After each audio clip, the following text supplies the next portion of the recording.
All right, welcome back to Influential Dental, where we are bringing on some of the most influential people in the dental space in the world. I'm here, Julianne O'Connor, joined by my co-host, Michael Keeter.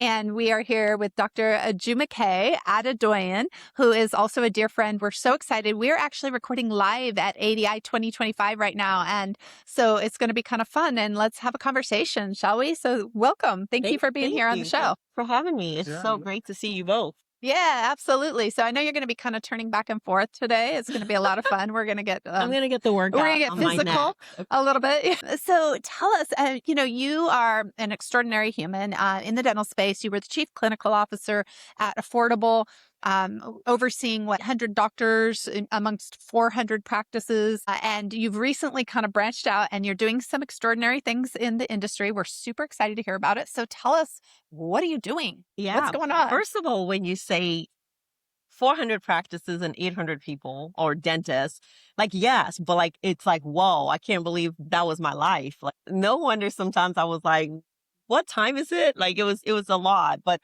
it was so fulfilling in that time. That was a season where that was what I needed to thrive. And now I'm moving on, like you said, that entrepreneurial bug finally bit me and I'm trying to do something that is even more impactful.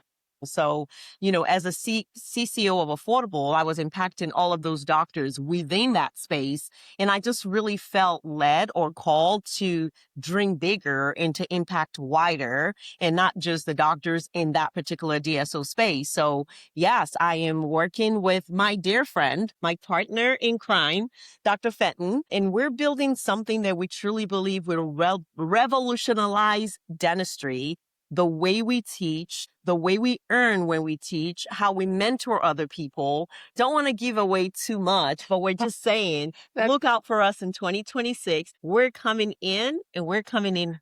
They're coming in hot. And if you could see, okay, so we're here at this event and seriously, you spoke on stage and you inspired so many people this morning. In fact, it's been a theme throughout the entire event since you spoke, talking about these conversations around pivoting. And so, and you and Fenton are running around here with the same shoes. Okay. So Mike, you and I need to level up our partnership. That's all I can say because they're making us look bad. But I'm so curious. So you guys, like, I've never seen anybody transition and or pivot like you guys have, where you're coming out so excited, so on fire. Except we kind of did that a little bit. But 100%, you guys remind me so much of what we are feeling and how excited we are. Why? How is that possible? And I'm going to hand you the mic, Mike, so you can also talk during this podcast. Yeah. So, a lot of times when there's a transition, we all assume it's got to be a bad breakup. And it doesn't have to be a bad breakup. It's just, when your season's over and that door closes, it closes. And being mature enough or wise enough to understand that it's a normal thing that happens in life. This morning on stage, I talked about the fact that when you have a job, we all congratulate each other on getting the job. What we don't ever put in focus is the fact that at some point in time, whether this year or in 10 years, if it's a job, it probably will come to an end. It's either you decide it's over or the company decides it's over. But one time there's going to be a separation and it's how you handle the separation, right? It's not a judgment on who you are or your character. It's just truly saying this season is over and I'm moving on to the next. And if you have that mindset, then it's not a bitter thing. It's just moving on. It's kind of like my son now driving, like at 17. I'm not like, oh my Lord, I don't, it's just what it is. Right.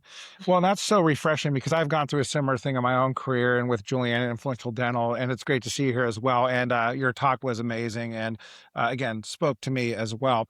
But I want to talk about like your foundation, what drives you, and that also motivated me, and I know that motivates Julianne. You spoke about family, you spoke about just yourself and your beliefs and your integrity. Can you talk a little bit about that and what drives you to do what you do every day, and how you and Dr. Fenton came together? Okay. All right. So I would say for sure, my faith, is what drives me. It's what makes me take the next step, not knowing it's what allows me to take a step without seeing what's ahead, but being assured that it's for my good. So that is a non-negotiable there. Then I just have to tell you, I thought you said your face, not faith. I was laughing. I was like, her face drives me too. But anyway, I love the faith thing. So yeah, continue. yeah, yeah, I was no, cracking up because not I'm the like, but the faith. But my family as well, I'm just so blessed that my husband is truly my best friend, and he's in my corner. And this morning I talked about having people in your corner that value your happiness more than they value positions or whatnot. And my children as well. I have a great relationship with them. They will let me know when I cross the line. They will let me know when I'm not available. They will call me out. And I'm so grateful for that relationship because they'll call me out in a heartbeat. I Let's do that. actually have to bribe my children now because I travel so much that like they were so brokenhearted that I was traveling. And I literally just decided, I was like, what if I just bring you back a really incredible surprise each time? I'm like, I don't want to be a consumer, but you know what? At the same time, I just don't want you sad. I want you excited. They're not the only one. My youngest Horrible. one was 17 yesterday, and I had to travel on his birthday. So he's going to milk it all weekend long. He loves the pretzel from the airport. So when I'm going home, I've got to take that, and then I am going to be paying for the next 2 days. Oh yeah, no, I have to pay. And that said, influential dental. I don't know how much you've listened to the podcast, but we like to kind of dive deep and ask people a little bit about their journey and their story. And you happen to have a really personal journey, and you spoke about it a little bit on stage today. And I'm wondering if you would share with our audience what happened during your transition or prior to your transition that was sort of life altering in terms of your mindset and the way you view life and how things are unfolding for you. Which transition? Because I've had so many. Yeah, she talked about three. She actually like lined up three. So we could go into all three. The one that I think really touched me and moved me was when you had a health challenge. And that is because I was there when it was happening and I witnessed what you were experiencing on the other side prior to getting through the other side of it. So do you mind sharing a little bit about Yeah. that? So, I just was at a very stressful point in life. Sometimes something that worked in one season stops working, and I knew it. It was almost like I was trying to run through mud, right? Like I was making the action, but I just wasn't getting the traction that I wanted. And I was super stressed. Like, I did have a pulmonary embolism, but before then I was having problems sleeping, which has never happened to me before. My husband's like, oh my God, she falls asleep before her head hits the, and now I'm like staying up at night. I'm like having to take medication to fall asleep. I was gaining a lot of weight. And my doctor's like, I don't know why you're gaining weight. You work out. I literally work out like almost every day. I mean, I post it on social media all the time. I'm there holding myself accountable. I'm working out all the time. I'm eating right. And I just wasn't feeling good. And so right before then, I could tell my body was screaming at me. And I knew it. But then in my type A mind, I really wanted to plan it out. So I did do some planning. But when it was time to go, it was time to go. And I just had to respect my body, what my body was telling me. And a lot of times that's what happens. We see the signs and we ignore it. We just push it through. And I was trying to push through and my body was saying, no, like you need a break. You need to step away. And, pulling my faith into it, I also knew it was time for something new. And until I let go of the past, I wasn't going to be able to grab hold of the new. So, Yeah, no, my question is, and I'm going to go back because again, I think it's so neat to see you guys together. You and Dr. Fenton go way back, and you go way back in your previous career, and you both left for different reasons. But the fact is, you've reunited in your new venture. So just tell me a little bit about, or the audience about, the relationship you have with him and what that means. Because Julie and I have a great relationship as well. And, our vision, the way we see people, the way we treat people. And that's obviously why we're good friends with you and Dr. Fenton. So can you tell everyone kind of about the relationship that you yeah. two? Yeah. So Dr. Fenton and I met in this ESO and we just hit it off because we started talking. I remember it was in Atlanta maybe 10 years ago. And we linked up on just our value system, what we considered non-negotiables, our family, integrity, excellence, and all of that. And then fast forward, we're just like really good friends, and we're like iron sharpening iron. Like, I was telling a story earlier. I was like, he would call me and be like, "Oh yeah, I placed 10 implants," and in my mind, I was like, "Oh, that's great." I'm telling him that's great. But in my mind, I'm like, I'm about to show you up tomorrow. And then so I get to work the next day. When I come in looking like a bull, they're like, oh my gosh, she's spoken to Fen. What in the world is going on? I'm like, we're placing as many implants as I possible. love it. And then when I'm going home, I call him. I was like, hey, brother, how are you doing today? What did you do? It's like, oh, nothing. I was like, I just placed 20 implants. Not a big deal. And it was this thing that we were doing, but it was like, it was so fun as I watched. Like, I can look back now and see that relationship. Like, it was this positive competition, but like, he would also call me and say, do you see this research? Because we're both nerds too. Like, did you see this research about this? And, I'll read it, and then we'll be having like this really strong conversations about it. And then we just grew together. And that's why it's so important that your circle you limit it to people that are aligned with you, because because of that, we started growing together. And it wasn't by chance that we started getting positions that were very similar to each other as we kind of went up in ranks. I love that, and I can relate that to Mike and me. We're definitely a little competitive, a little edge from time to time, and we definitely push each other. We prod each other a little bit, right? In different ways, but similarly in so many ways. And we encourage each other so much. And it does create this dynamic and this charisma that makes it fun. On top of it, it's actually a fun process creating together. And it's interesting because I waited way too long in my career to actually have a partner. I was a sole, I don't know if you did the same thing where we're like operating on our own, trying to do everything. Yeah. And Mike, you were the same. And so it's really fun to see you guys, especially because I knew you when you were in the competitive mode. And it's so interesting to see, like, in fact, I don't know if I had been asked to place money on it, prior, if I would have bet on you guys being partners at some point. But I am so happy to see that. It is so much fun for me. Tell me a little bit. I mean, obviously, you guys have this incredible dynamic, but how do you navigate the challenges that come with working together when we can't be the same people? And so we motivate ourselves in different ways. We put different efforts in. Sometimes you're comparing, but you're not. But in a dynamic like this, somehow it just works. How does that work for you? It's so funny because one day he flew down to Atlanta and we had a meeting, and then we sat in the car and we're like, okay, we're going to be honest with each other because, you love the person. So you want to tiptoe around the emotions a lot of times. But when it's your business, like, you don't want to tiptoe. Like it's the difference between success and failure. So we told each other that. And honestly, like, we do have hard conversations, and I've been known to be a little, No.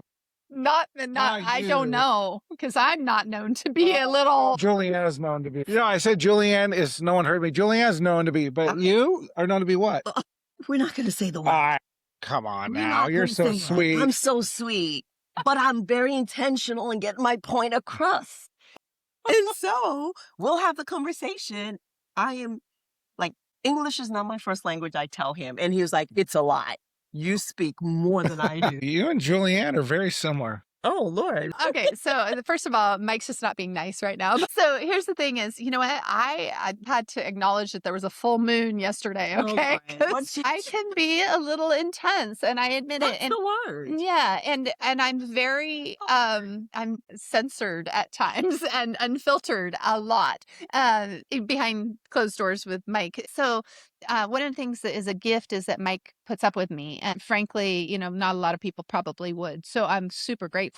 No, it's about a good working relationship and friends, right? So the fact is, that's what friends do or family does. And I consider, Julianne an extension of my family and how we operate. And I'm sure you with the Fenton, right? And so the fact is, sometimes families don't always get along, but at the end of the day, it's family and it's for the right reasons. And so again, looking at you and Dr. Fenton, I can see a lot of resemblances between what we're doing and how we act to each other. So you can't keep each other accountable, but you can have fun. But at the end of the day, we're still family, right? Yeah, and you know what? We're beginning to also learn what our strengths and weaknesses are outside of the corporation we're in. And so we're beginning to assign roles. So when it comes to marketing and social media, moi.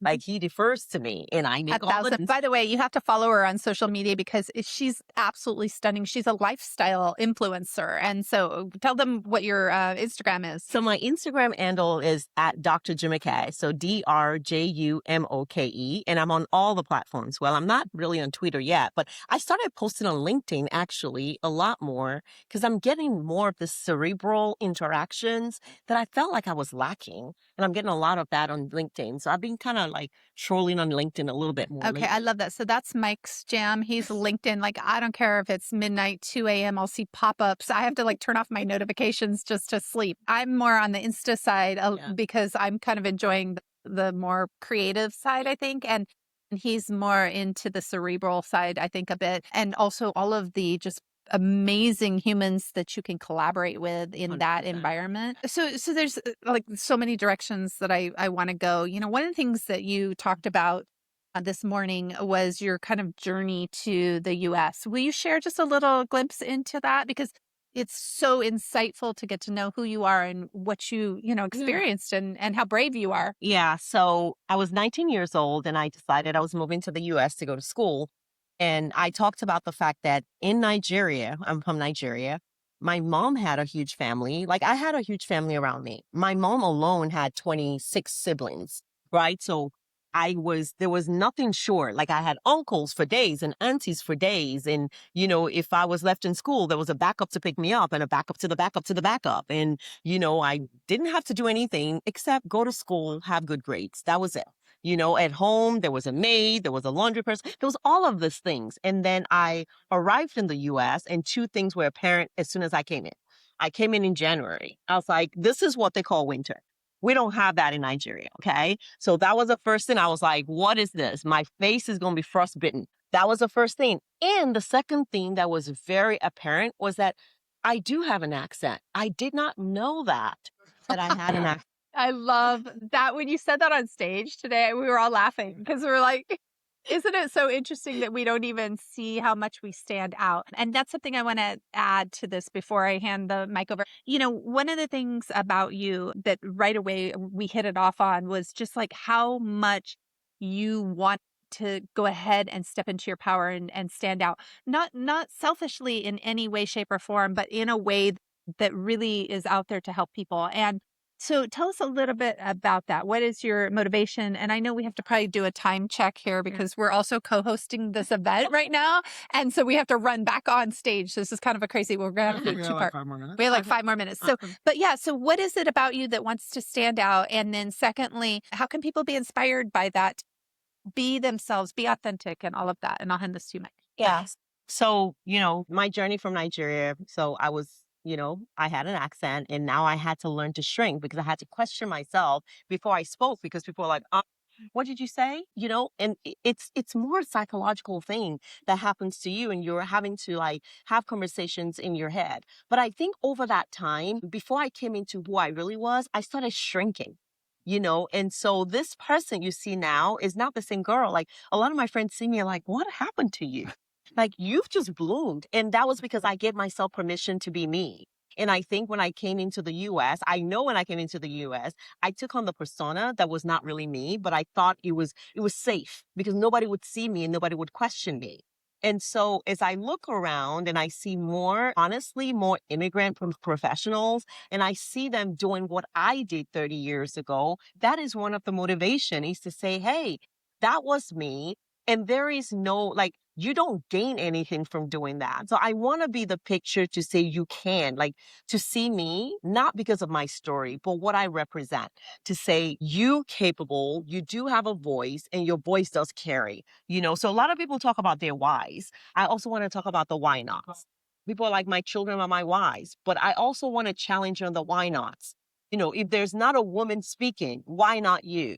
If there's not a surgeon doing this, why not you? And so that has been my motivation to really destroy every status quo and just like be a boss. Love it. Show Be a up. boss. I love it. Be a boss. And we have a few more minutes. And again, before we continue, I want to thank American Dental Institute for sponsoring this podcast and having us here at ADI 2025. And I also want to thank, Julianne as well. This has been a great 2025 for us as well. Podcast is called Influential Dental. We're all about influence and what we do and what we say, and it's about the positive influence. I know hearing you, and that's what people hear as well. But can you talk a little bit about being influential or having influence, and what's that mean to you and your company, moving forward? Yeah. So influence, when people talk about having influence, like they're thinking about an influencer on social media and it's all the glams and glitz. But honestly, when I think about influence, I think of responsibility. When you have been given an opportunity to have a platform to influence others, it's a huge responsibility because a lot of people are looking to you. And so whatever you say and do does impact what happens or what they say and do. So it's super important to me is I'm so grateful that you guys think I'm influential, and it's actually more of a responsibility to me to make sure that I am representing whatever it is that I'm putting my passion to, whatever my value system is, that I'm representing it authentically. I love that. So it's interesting, I always say that everything that you do, everything that you say, everything that you touch matters. It really does matter. There's a ripple effect. There's no two people who come together who aren't affected by one another. We know that there's a quantum physics aspect to that and so many different elements, right? And so it matters when people are mindful of it, I think. And it's not to say that we have to, behave a certain particular way. It's not that at all. It's just to say that I agree with you. There's a responsibility. And I take that very much to heart. I simultaneously, believe in the paradox of everything, which is that, sometimes we make mistakes and I want to fail forward quickly. And so I'm always encouraging Mike with me, and he's always encouraging me to let's just try something. Let's take this example. We've got a copy of our magazine. This is the inaugural magazine, and you're going to be in it. But this is Influence for Dental Professionals. And it's a perfect example. When I came to Mike with the suggestion that we do a magazine, a lifestyle and mindset magazine in this space, he gave me some pushback, right? Yeah. Like you were kind of like, oh, what are we going to do with that, right? And so I just remember I sketched this out on a piece of paper on a yellow notepad with a stick figure on the cover. And fast forward to, we have Jim Glidewell and Stephanie Goddard on the cover of the issue that's currently out. We're about to have one of the heaviest hitters who runs a DSO in the world on the cover. It's beautiful. And some of the most influential people in the world who are contributing to our magazine.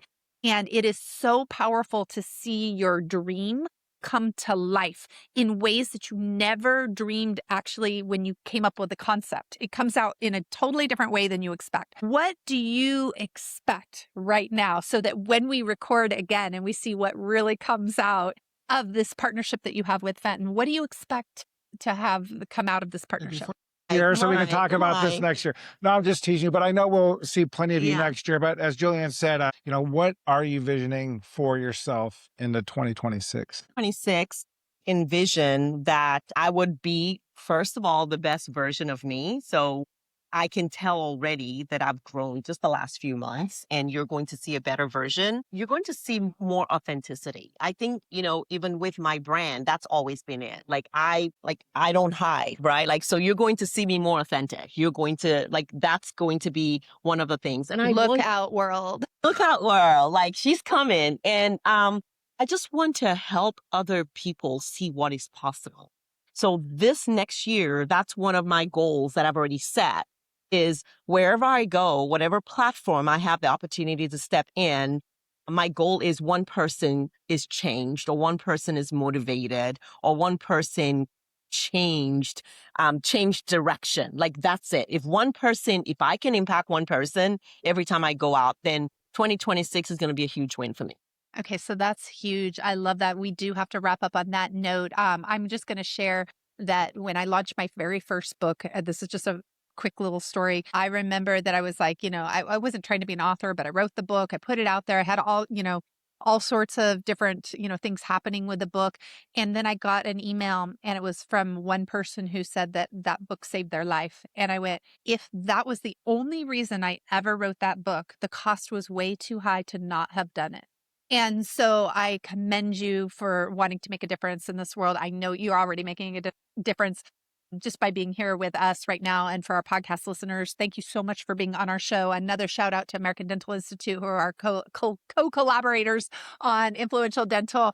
And Michael Keeter, any last words? And thank you so much for being here. No, it's just been an amazing time to spend with you and just an amazing outreach of support at this event. And your presentation was phenomenal about pivoting. And again, I think we all do that and all need to continue to do that to not only better ourselves, but better those around you. So thank you for that inspiration, for me. And I know Julianne shares the same thing. And obviously the people out there listening and seeing us. So we look very much forward to collaborating with you and spending more time with you and seeing how we all can uplift people and grow together. So thank you. Thank you so much for having me. Yes. It's All right. been a pleasure. Thank you.